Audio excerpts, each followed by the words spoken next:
Salam sejahtera untuk kita semua. Assalamualaikum warahmatullahi wabarakatuh. Perkenalkan, nama saya John Hendrik Mudo, mahasiswa PPG dalam jabatan kategori 1, jurusan Antropologi tahun 2022, LPTK Universitas Negeri Makassar. Pada saat ini saya akan melaksanakan uji kinerja UKIM PPG, praktek pembelajaran inovasi di SMA Negeri 1 Raja Ampat, Kabupaten Raja Ampat, Provinsi Papua Barat. Untuk itu saya akan menunjukkan bukti terdaftar saya, itu UKIM, bukti SKBS. Terima kasih. Selamat menyaksikan video pembelajaran yang saya buat.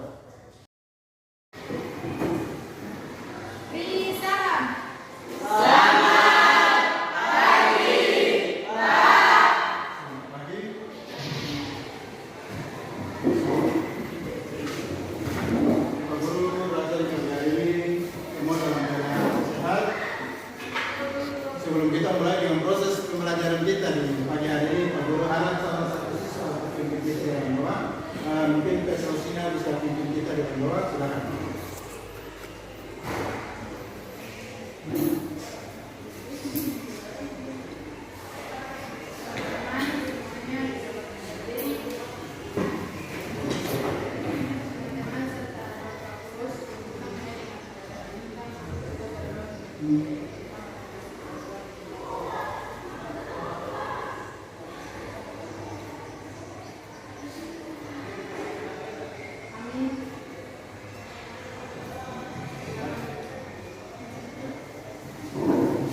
Baik, terima kasih untuk teman di sini di dalam doa.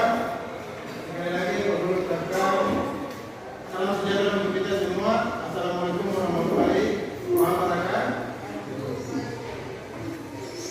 Kita sebelum masuk ke dalam pembelajaran kita, Pak Guru akan tanya kembali lagi, apakah semua dalam keadaan sehat? Sehat. Baik, terima kasih. Pak Guru rasa bahwa semua masih tetap sehat. Dan sebelum Pak Guru masuk di pembelajaran, Pak Guru akan kembali untuk menjelaskan bahwa pembelajaran kita pada awal kita akan mempelajari tentang keanekaragaman manusia, pengertian dari antropologi. Pak Guru harap supaya kalian bisa mengingatnya, karena di situ sebagai tujuan atau acuan untuk kita masuk pada pembelajaran berikut. Di dalam pembelajaran, Pak Guru harap supaya semua fokuskan perhatian ke depan, agar kalian bisa mengerti apa yang Pak Guru sampaikan. Di dalam belajar kita kalau tidak untuk ingin mengerti, kita tidak akan pahami apa yang akan dijelaskan oleh Pak Guru. Tapi kalau kita ada perasaan atau termotivasi atau termotivasi untuk belajar, kita akan mengerti. Oh, di sini saya kurang mengerti, saya harus berusaha supaya saya dapat mengerti. Seperti itu. Tujuan pembelajaran kita pada pagi hari ini adalah mempelajari tentang fungsi dan tujuan dari antropologi. Untuk itu, Pak Guru akan langsung saja pada materi. Pak Guru harap supaya semua fokuskan perhatian di slide yang sudah Pak Guru tampilkan di depan, yaitu pertama, tujuan pembelajaran kita melalui kegiatan pembelajaran model Project Basic Learning menggunakan pendekatan saintifik. Peserta didik mampu menjelaskan kritis, kreatif, membaca, kolaborasi, jujur, dan bertanggung jawab dalam menganalisis tujuan dan manfaat antropologi sebagai ilmu yang mempelajari keanekaragaman dan kesamaan manusia di Indonesia dan cara hidup secara holistik dalam rangka membangun sikap toleransi, empati, dan saling menghargai sehingga terciptanya kerukunan nasional. Tujuan kita yaitu menjelaskan tujuan dan manfaat ilmu antropologi. Yang kedua, mengidentifikasi tujuan dan manfaat antropologi dan kebudayaan. Di dalam buku Peranina atau Bapak Peranina, di situ mengatakan bahwa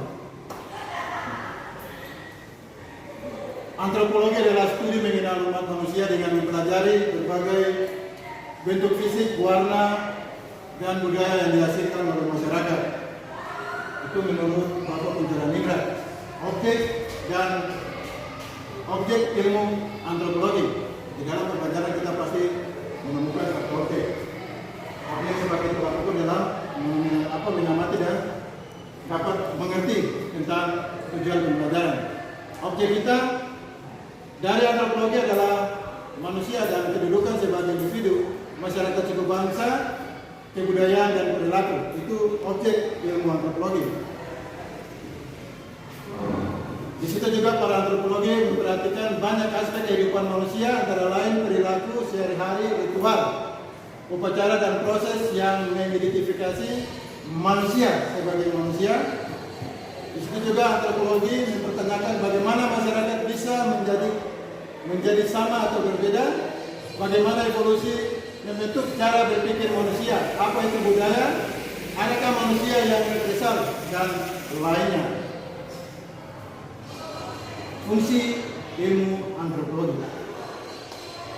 Fungsi yang pertama, antropologi memanfaatkan dan membangun pengetahuan dari ilmu sosial, biologi, humaneria, dan fisik. Yang berikut, studi antropologi berkaitan dengan fitur biologis yang menjadikan manusia dan aspek sosial manusia. Berikutnya, fitur biologis yang dimaksud seperti fisiologi, susunan genetika secara gizi dan evaluasi. Sedangkan aspek sosial seperti bahasa, budaya, politik, keluarga, dan agama. Yang terakhir, fungsi antropologi adalah untuk mengembangkan pengetahuan tentang manusia baik secara fisik, biologis, maupun secara sosial atau kultur.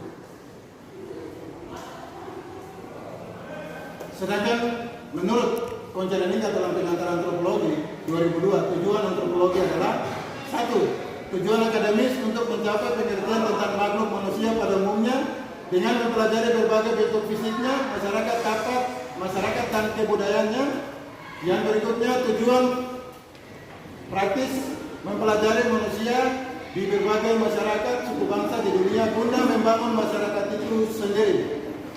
Yang berikut, memperluas wawasan tentang pergaulan umat manusia di seluruh dunia yang mempunyai kesukuan sesuai dengan karakteristik daerahnya sehingga menimbulkan toleransi yang tinggi. Berikutnya, mengetahui berbagai macam problem dalam masyarakat, memiliki kepekaan terhadap kondisi-kondisi dalam masyarakat serta mampu mengambil inisiatif pemecahan masalah. Ini menurut Koncaleningka setelah mengamati dan meneliti tentang suatu kebudayaan. Dia menulis seperti ini. Ada 4 poin yang bisa dia tulis untuk menganalisis suatu kebudayaan yang ada di berbagai tempat atau suku bangsa. Berikutnya, manfaat antropologi. Di dalam manfaat antropologi ada ditulis 8 di situ, yaitu membuat, melihat, menjelaskan pola kehidupan manusia secara universal. Ini manfaat antropologi. Misalnya kalau kamu dikasih tugas untuk menjelaskan tentang suatu kebudayaan, ini tujuannya atau manfaatnya. Yang kedua, mengutamakan atau mengetahui dan mengkaji kehidupan manusia dalam masyarakat. Yang ketiga, memperluas urusan dengan mengetahui budaya lain yang belum diketahui sebelumnya. Yang keempat, memahami norma-norma tradisi, keyakinan dan nilai-nilai yang dianut oleh masyarakat tertentu belahan dunia. Yang kelima, mampu membuat kita lebih tanggap, peka, kritis dan rasional menghadapi perubahan atau gejala sosial masyarakat yang makin kompleks. Yang keenam, menyusun etnografi yang memungkinkan penciptaan teori-teori tentang asal-usul kepercayaan, perkawinan, keluarga, perilaku, bernegara, dan sebagainya. Yang ketujuh, untuk membuat masyarakat dapat lebih bijak dalam menerapkan ilmu sosial dan aspek kehidupan sosial masyarakat. Yang kedelapan, mengetahui berbagai macam masalah dalam masyarakat serta mampu mengambil inisiatif pemecahan masalah. Itulah manfaat antropologi. Dari penjelasan yang Pak Guru sudah jelaskan untuk kamu sebagai pemahaman dasar untuk kamu sebelum kamu menyimak video pembelajaran yang sebentar Pak Guru akan tampilkan di depan, sambil kamu lihat dan kamu sebentar akan dibentuk dalam kelompok. Untuk itu kamu harus amati video ini dengan baik agar sebentar di dalam berbagai kelompok untuk membuat satu ringkasan atau hasil diskusi yang akan dihasilkan oleh karya kamu sendiri setiap kelompok bisa dihasilkan dengan baik dan nilainya juga baik. Oke, selamat menyaksikan video ini. Semoga video ini dapat diamati dan tentang tugas yang Pak Guru jelaskan atau Pak Guru berikan dapat dikerjakan.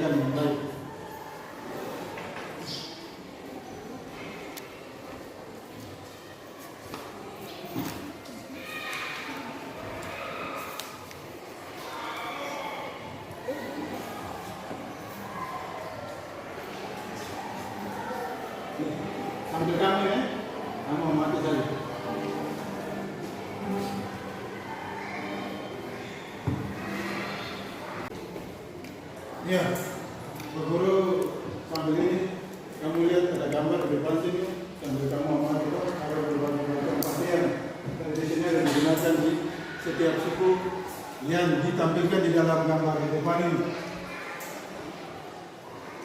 Ada atau kamu lihat berbedakah sama? Apa yang membedakan dari pakaian tersebut? Apa yang kamu lihat di gambar sini? Ini beda kan? Ada beda. Jenis pakaiannya juga beda. Karena faktor apa yang mempengaruhi sampai pakaiannya berbeda? Ada tahu? Faktor apa yang mempengaruhi?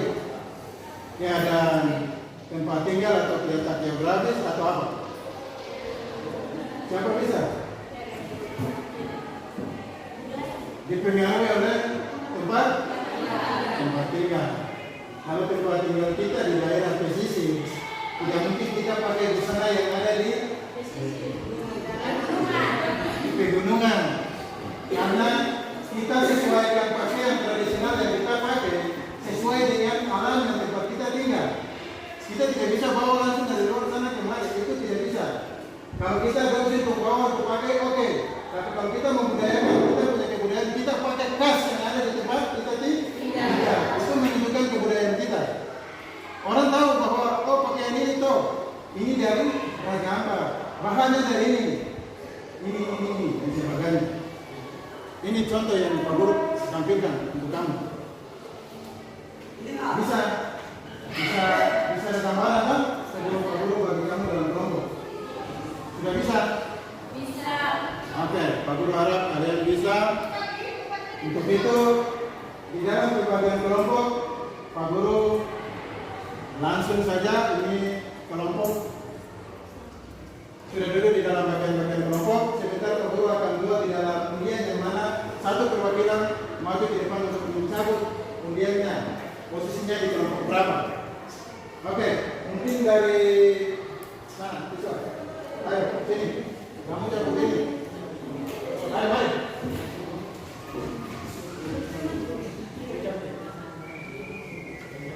Salah satu. Ambil.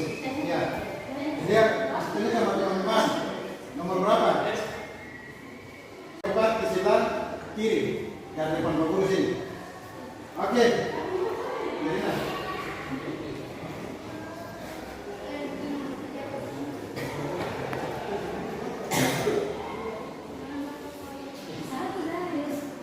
kelompok satu.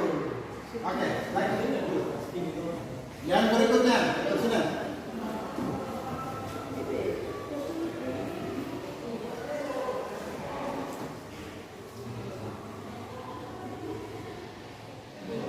Kelompok 3. Terakhir. Siapa yang menjawab? Silakan. Kelompok 2. Berarti kelompok 4. Kelompok 1, 3, 2. Oke. Iya, di dalam pembagian kelompok ini Pak Guru akan kasih kamu lembaran kerja, yang mana lembaran kerja itu kamu akan bentuk di dalam sesi diskusi yang mana sudah dalam bentuk kelompok. Kamu bahas dan kamu tulis hasil presentasi kamu yang akan dibacakan oleh salah satu anggota kelompok yang dipercaya tersebut. Untuk itu Pak Guru akan bagi lembaran kita.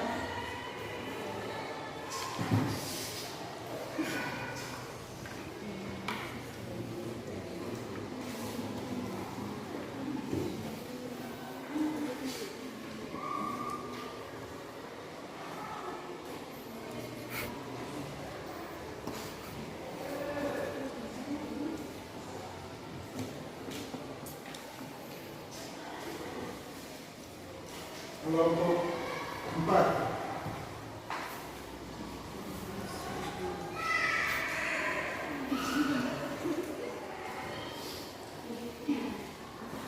Kelompok 3.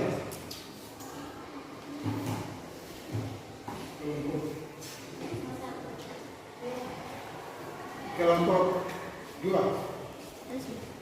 Oke, kamu dulu untuk kelompok kerja. Kita dulu hari ini.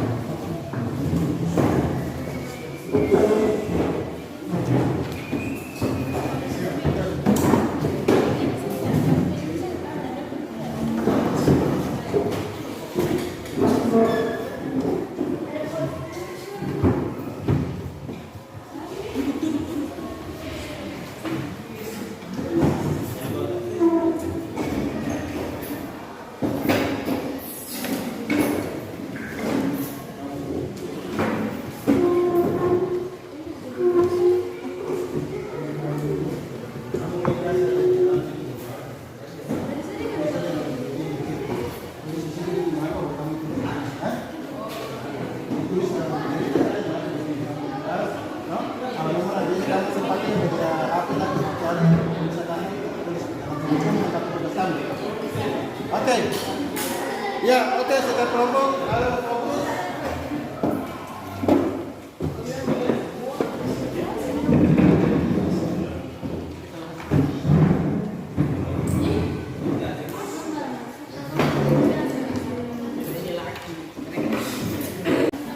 Ya, Pak Guru kasih tahu buat kamu, tugas itu dilihat jangan tidak kamu kerja, kamu tulis, kamu diskusikan, buat dalam ringkasan, dan satu kalau siswa untuk mewakili di dalam kelompok untuk membacakan hasil presentasi.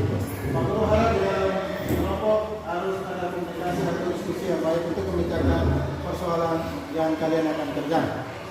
Untuk itu waktu pengerjaan soal atau tugas yang Pak Guru berikan 15 menit mulai dari sekarang. Kerjakan.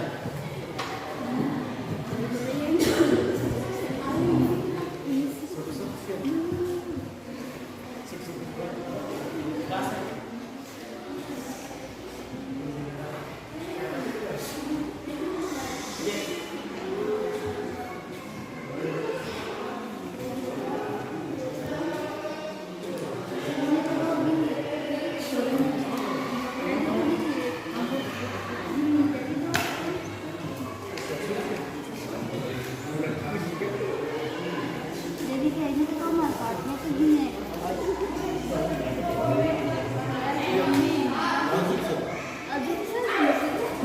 Oke, kamu yang itu langsung tulis saja. Tugas itu dibaca, ya kan? Dibaca selesai, kamu ringkas.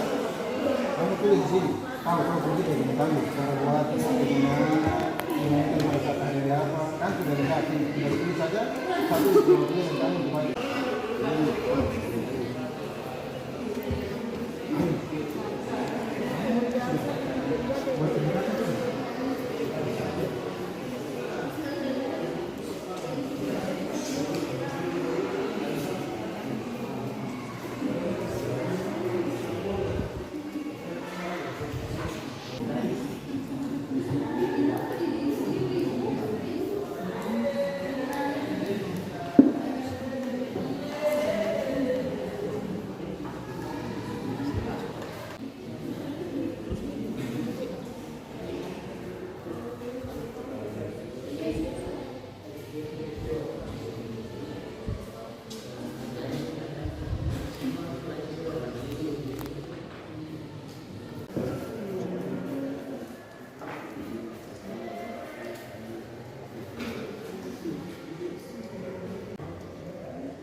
Dia punya hasil dari presentasi atau hasil analisis atau hasil pengamatan yang kalian semua kelompok, nanti kita jelaskan.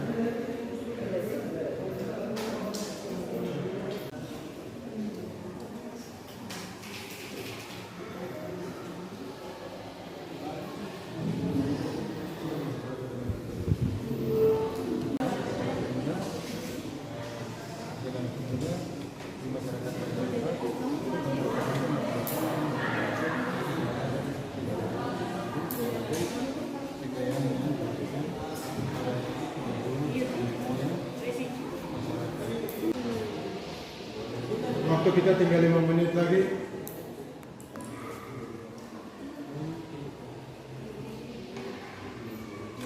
Oke, kelompok 2 sudah selesai hasil pengamatan yang sudah ditulis tapi siap untuk dipresentasikan. Kelompok 4 juga demikian sudah selesai dan siap juga untuk dipresentasikan.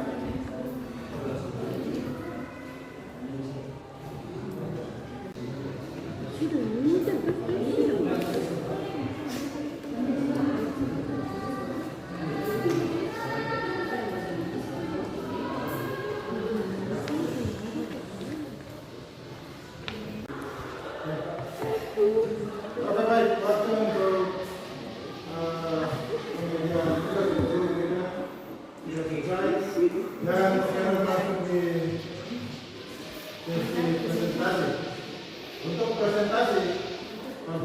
memberikan waktu untuk kelompok 2 untuk mempresentasikan hasil diskusi.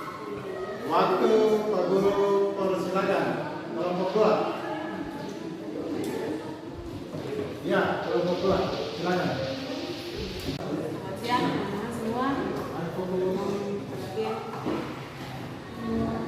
Terima kasih atas waktu yang diberikan kepada kami kelompok 2. Kami akan mempresentasikan hasil diskusi kami.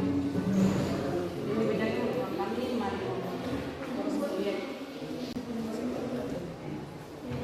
Tentang antropologi dalam analisis perbedaan dan lokalitas Raja Ampat dan Noken Wamena. Noken Papua yang paling terkenal adalah Noken Raja Ampat dan Noken Wamena. Noken Raja Ampat, Noken berbentuk kotak yang berasal dari Raja Ampat. Noken Raja Ampat terbuat dari daun pandan, pesisir atau daun ikan, belalang rawa, dan bisa juga dari kulit kayu. Adanya noken inilah juga bukan tanpa alasan, ada sejarah dan budaya di baliknya. Selain itu, noken Raja Ampat mempunyai variasi warna alam yang unik dan bertekstur kaku jika digunakan serta dilengkapi dengan minyak. Proses pembuatan noken Raja Ampat sendiri juga masih menggunakan teknik dengan nyaman, dan karena itu dibutuhkan penelitian dan waktu ekstra bagi para pengrajin yang membuatnya. Noken Wamena yang terlihat seperti jaring ikan. Jika noken Raja Ampat menggunakan pesisir dalam pembuatannya, noken Wamena menggunakan akar anggrek atau daun pandan besar sebagai bahan pembuatannya. Bentuk noken Wamena sendiri terbilang unik dari tas-tas lainnya. Noken Wamena berbentuk seperti kantung ikan yang lebih terlihat fleksibel. Banyak juga yang menganggap seperti jaring ikan. Sejarah dan budaya yang terkandung di dalam noken Wamena juga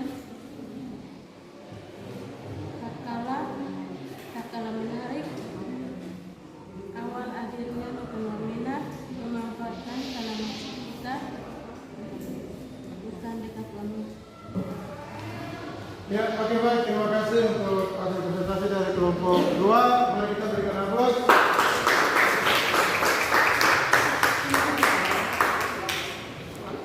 Berikutnya. Berikutnya kelompok 3. Silakan untuk mempresentasikan hasilnya. Waktu berberikan.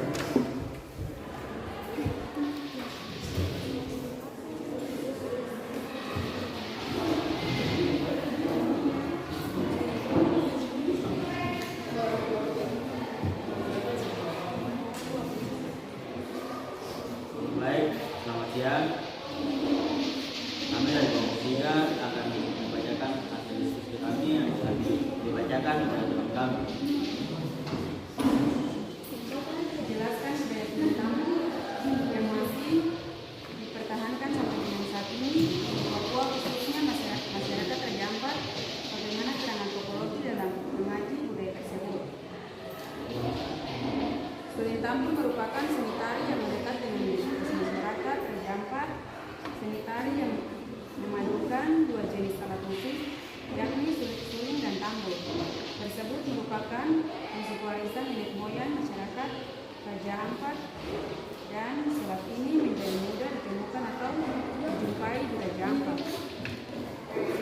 Grup suling tambun merupakan kebudayaan sejak nenek moyang kita.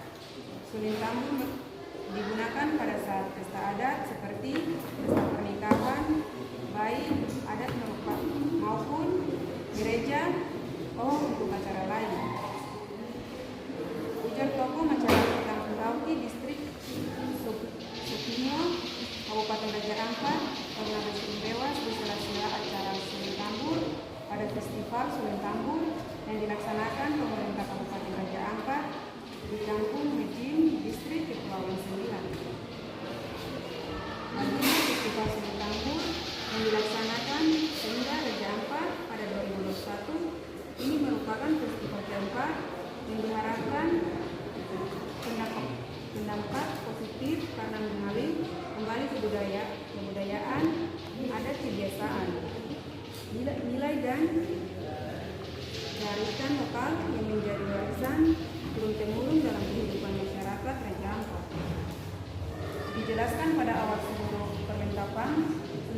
diambil dari alam seperti uang tikar, kulit ikan atau mengewan atau ikan hiu dijadikan kulit pada tambur. Itu sangat dahulu. Tapi sekarang kalau tidak ada maka bisa kulit kambing atau rusa dipakai oleh tambur. Mengharapkan generasi muda untuk mempertahankan atau melestarikan seni budaya Suling Tambur sebagai kekayaan yang diwariskan pada pendahulu atau nenek moyang masyarakat Raja Ampat. Oke, baik, terima kasih untuk presentasi dari kelompok 3. Mari kita berikan aplaus. Berikutnya kelompok 1. Waktu disilakan. Selamat siang. Terima kasih ya atas waktu yang diberikan kepada kami kelompok 1. Tugas yang diberikan kepada kami kelompok 1 yaitu menjelaskan manfaat peran antropologi dalam menggaji kerajinan tangan dari Raja Ampat yaitu noken. Yang pertama ada fungsi noken dari Raja Ampat yaitu di Raja Ampat biasanya noken digunakan sebagai tas untuk mengangkut hasil kebun atau untuk menggendong anak. Budaya. Yang kedua ada budaya. Budaya tas noken dari Raja Ampat. Noken Raja Ampat, noken ini mempunyai lote bak yang biasa digunakan anak muda zaman sekarang, berbentuk kotak dan berwarna-warni. Noken ini terbuat dari daun pandan pesisir atau daun tikar, ilalang rawa, dan biasa juga dari kulit kayu koji. Noken Raja Ampat memang terbuat dari tanaman pesisir. Hal ini sebagai ciri khas bahwa noken tersebut berasal dari Raja Ampat. Yang berikut bahan-bahan khas noken dari Raja Ampat.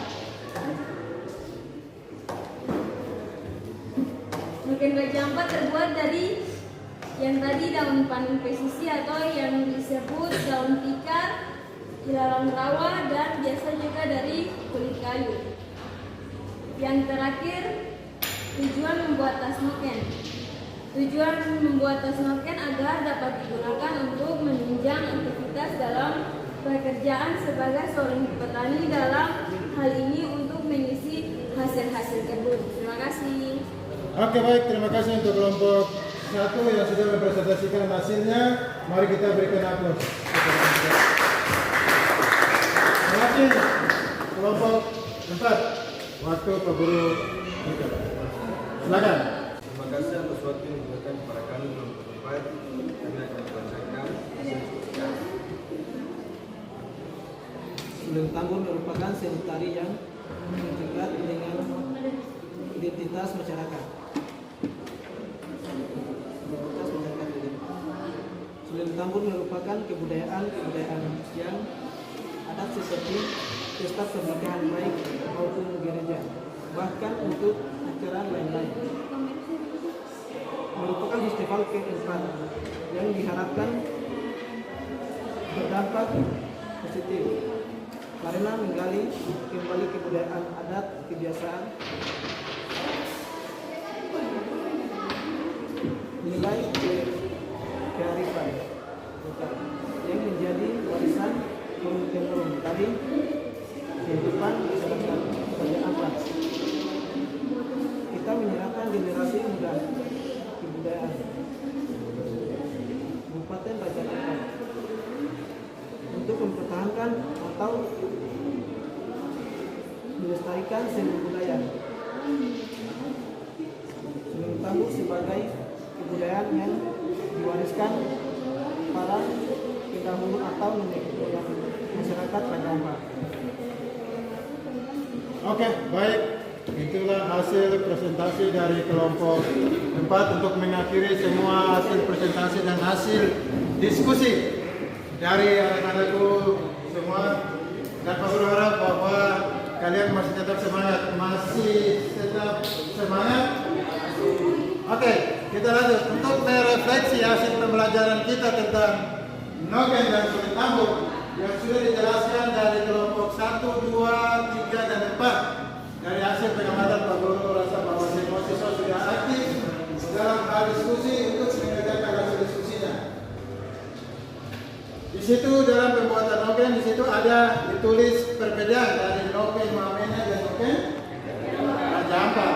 Perbedaannya cuma satu, letak geografi, bahwa di daerah pesisir pantai pasti bahan dasar untuk pembuatan nokennya berbeda dengan yang ada di daerah pegunungan.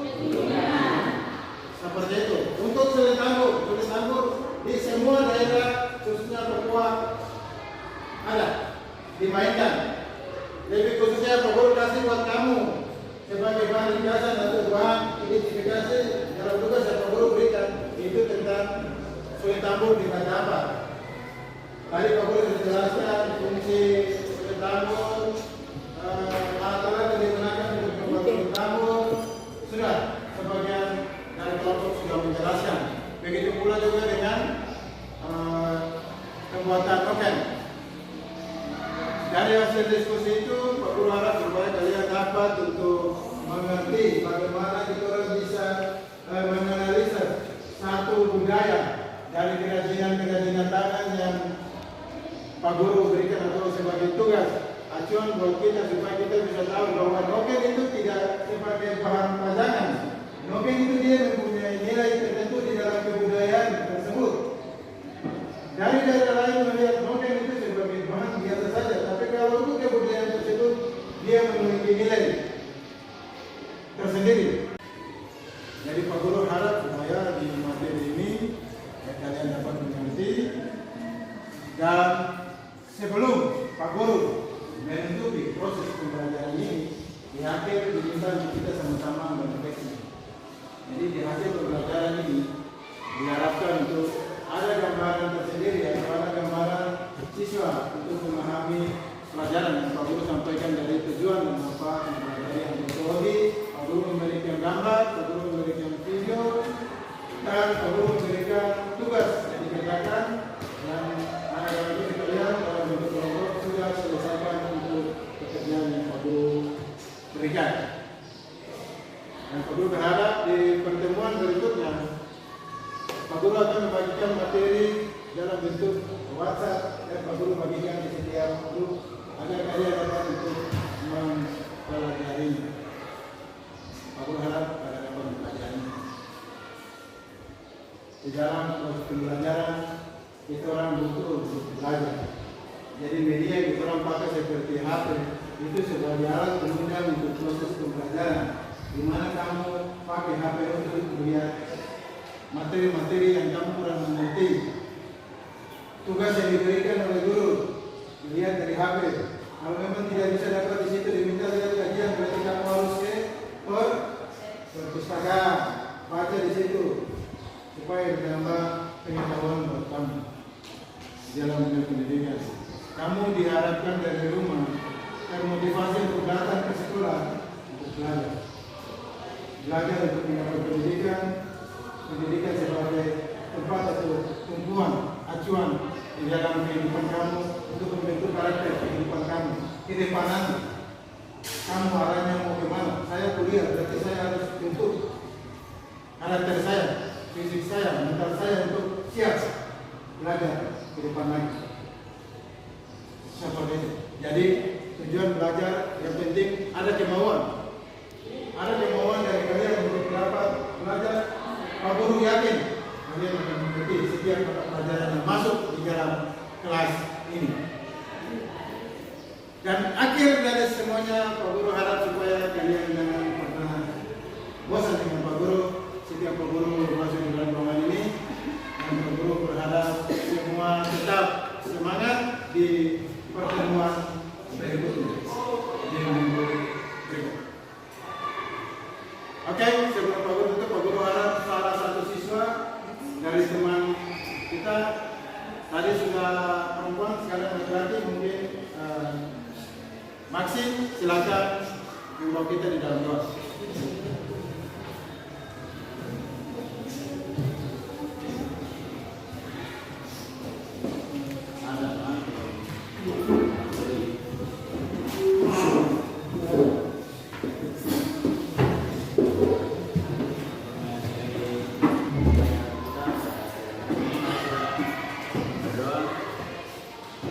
dengan agama yang dipercaya kita mas. Berdoa. Amin. Terima kasih untuk Maksi yang sudah memimpin kita di dalam doa.